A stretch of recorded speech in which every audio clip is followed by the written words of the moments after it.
Installez-vous, si vous voulez un café, la machine est là. Et Marion, je vais vous faire entendre.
Autour de ce qu'on écoute à Radio Notre-Dame. Je crois, c'est ça? C'était la radio du Nord. Je crois que c'est ça. Peut-être. Si vous êtes auditrice de la radio habituellement? De temps en temps.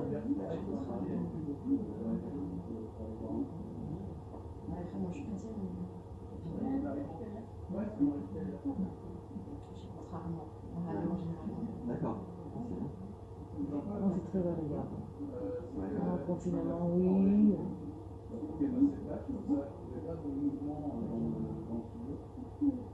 Maximum une fois par jour, quoi. D'accord. Jamais dans la voiture. Ok. Comme on trouve dans la voiture.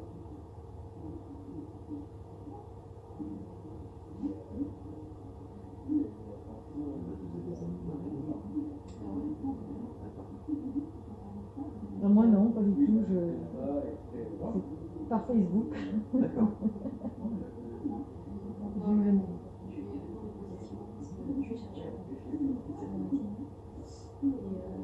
Et je vois les dégâts aussi sur vont maîtriser la radio, etc.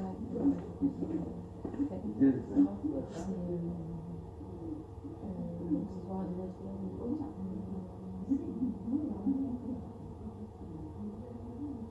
C'est par rapport à la qualité de l'information, les sources. Les sources, la qualité d'information, la manière dont c'est dit, la manière dont les mettre, les chercheurs s'expliquent, la manière dont ça fait des dégâts. Ça fait des dégâts au sein de la condition de travail. Et puis ça fout en colère les trois quarts de la communauté scientifique. Là, vous pensez notamment au Covid. Alors en fait, ça a exacerbé, le Covid a exacerbé ce monde-là a été assez égocentrique et c'est bourré de personnes qui veulent prendre la parole parce que la vie est très égocentrique. Il y a beaucoup d'égocentrisme chez la recherche.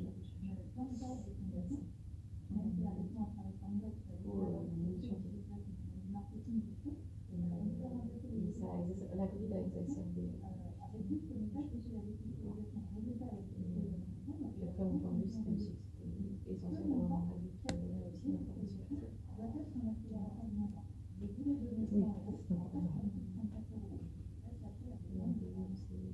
Il y a Radio Courtoisie aussi. Radio Courtoisie. Oui. Je suis pas très radio en fait.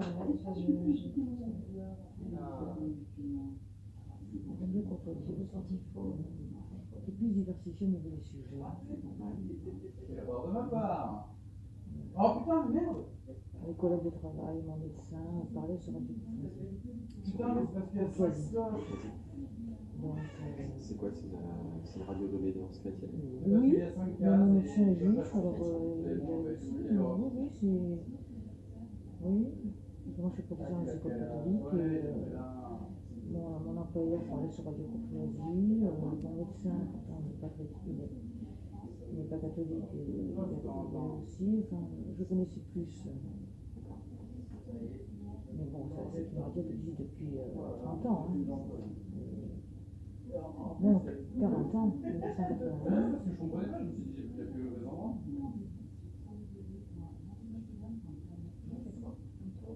Juste avant le jour de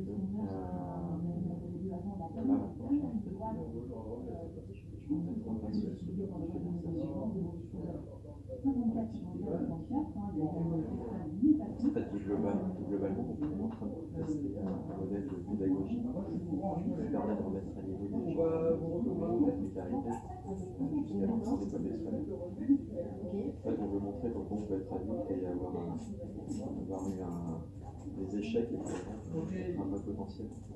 Sauf que tu peux avoir Si tu veux écouter des gens, Ouais. Ouais, mais en fait, Donc c'est juste avoir un parcours adapté. des choses. C'est vrai. La persévérance, la patience, bien s'entourer et puis ne pas abandonner ses rêves et puis y aller quoi. Après, je connais pas aussi pour l'environnement, il n'y avait pas les personnes qui l'accompagnent. Après, mon environnement familial est trop privilégié. Nous, là, c'est que les personnes d'origine. 9 femmes sur 10 sont avec enfants en sol, HLM. Tu peux intervenir dans des endroits comme le Vercail ou d'autres structures d'insertion. Nous, on est vraiment dans le test d'un parcours pédagogique pour des structures d'insertion d'apprentissage justement dans les problèmes de structures d'insertion. Donc, on a mis en place à Sartrouville, j'avais fait avec des partenaires. Voilà, pendant 10 mois, je fais un programme très lié à la danse dans les animaux et surtout un gros renfort accompagnement social et les personnes. Donc, on retrait de remise en confiance, revalorisation des femmes, c'est pas tout ce qu'on a eu en entreprise, on l'adapte. Et on les amène à un diplôme, pas juste un métier, parce qu'on a un métier de maintenir une précarité. Un métier de maintenir une précarité après un diplôme. C'est pas le diplôme en soi, c'est ce que tu en fais derrière. C'est comment il est valorisé sur le marché de l'emploi. Non, ça va au-delà de ça en fait. C'est pas parce que tu as un doctorat comme par exemple là que tu vas réussir. Que tu vas faire des coiffures et être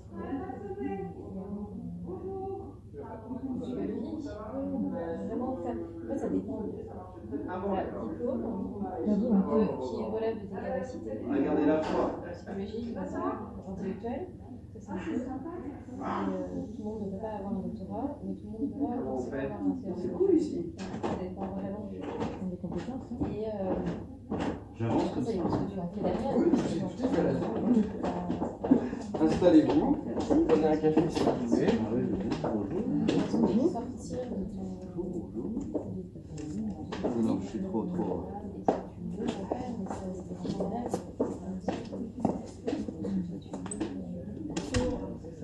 Quelle connotation tu peux donner Moi, je suis ravie. Non, c'est je suis directeur de la radio. Vous êtes tous entre 11h et midi, c'est ça? Oui. Oui, c'est ça. Bon, donc on va commencer par deux. Qu'est-ce qui est plutôt pressé? Non, c'est bon? Bah, venez, on va commencer. Grosso modo, on va faire moins 5, 11h20. Juste pour vous dire, il y a de quoi prendre des cafés, des choses à grignoter, servez-vous.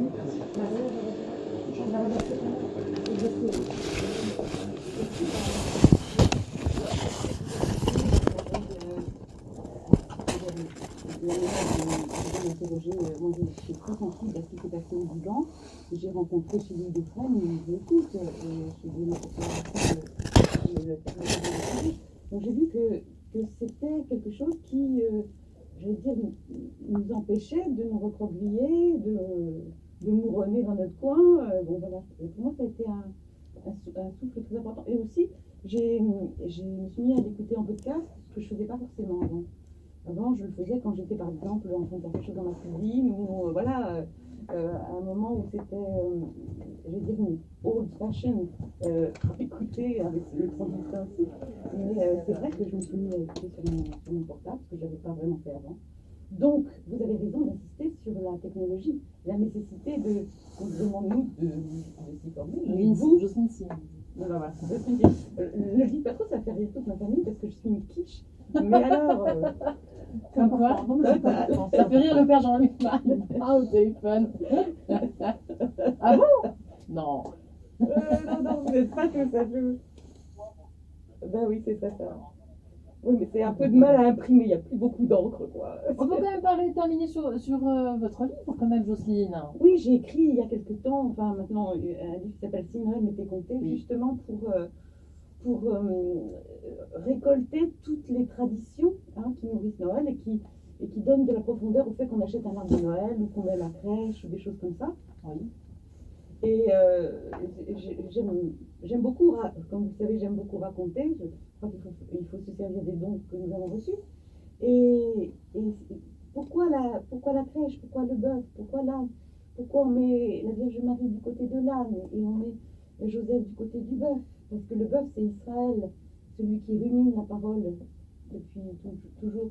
Alors, il est avec Joseph, parce que Joseph est héritier. En lui arrive la promesse du fils de David.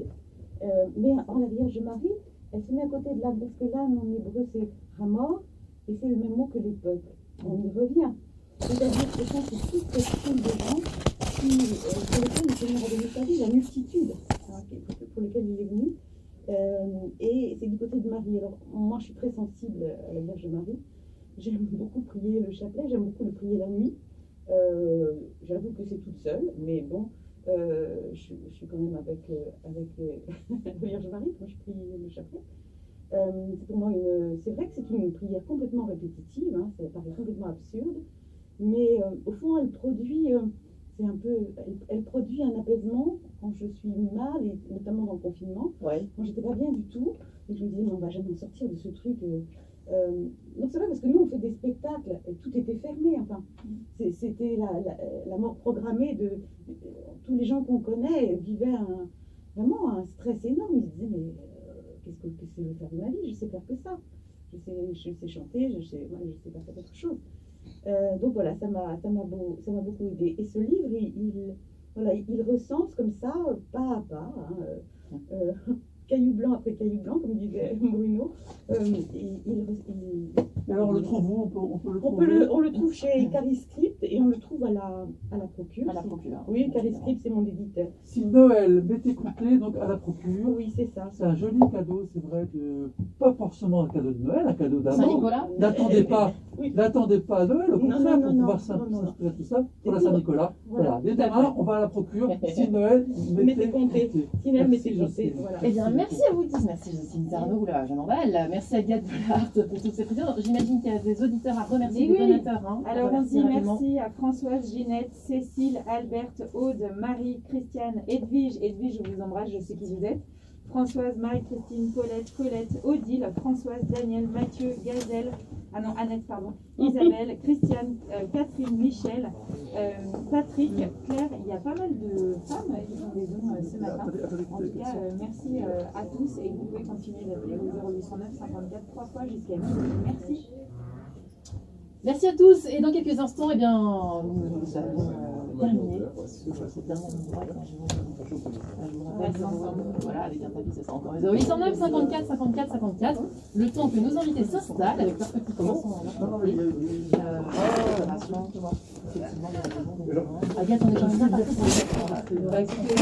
Il nous en reste À peu près un peu moins d'une heure, mais je suis sûre que ça va le faire, parce que nous avons des auditeurs fans de cette émission, de cette on a confiance. On est un peu fatigué là, on est désolé, on va se reconcentrer pour la dernière heure. Absolument.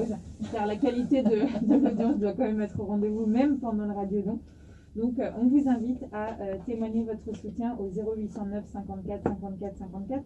Ce matin, on était très tourné sur la spiritualité de notre antenne. Il y a aussi toutes les émissions que vous aimez. Il y a aussi ce message de joie et d'espérance que vous entendez grâce à Radio Notre-Dame. Il y a aussi notre matériel, le salaire de nos journalistes, nos locaux. Bref, il y a énormément de raisons de donner. En tout cas, nous, on compte sur vous comme vous comptez sur nous. C'est du soutien mutuel et c'est vraiment une belle preuve de confiance réciproque. 0809 54 3 fois. Merci. Merci Agathe. Eh bien, ouais. Allez, c'est parti pour cette dernière ligne droite et on accueille un auditeur fidèle, assidu peut-être.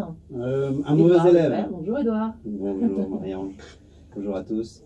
Non, vous écoutez souvent Radio Notre-Dame. Oui, alors souvent c'est pas le mot, c'est de manière très irrégulière. Ouais. Mais en fait j'aime bien la radio en général, Oui. parce que c'est un média qui est enveloppant, on peut faire autre chose, c'est comme un ami qui est avec nous. Et pour tout vous dire, alors votre directeur général est là, donc je suis ravi en plus, mais pour tout vous dire, je trouve que ça colle très bien à votre mission. Et même si je suis un mauvais élève, j'aime bien écouter, notamment ton émission Marie-Ange. J'aime bien écouter parce que ça fait un petit moment de remise en question ou d'enrichissement personnel. Voilà. Donc c'est tout simplement ce qui me plaît ici. Voilà. On a une autre auditrice Oui, là. j'adore Mireille, écouter. bonjour. Oui, c'est bon, bonjour.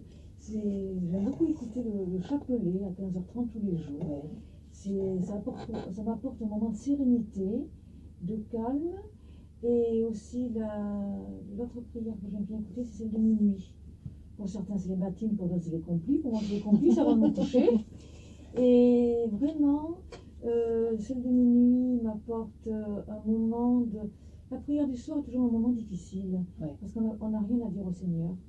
Et là, ce texte apaisant, fait par des voix différentes tous les jours, une fois une voix d'homme, une fois une voix de femme, me plonge dans un état de tranquillité, m'aide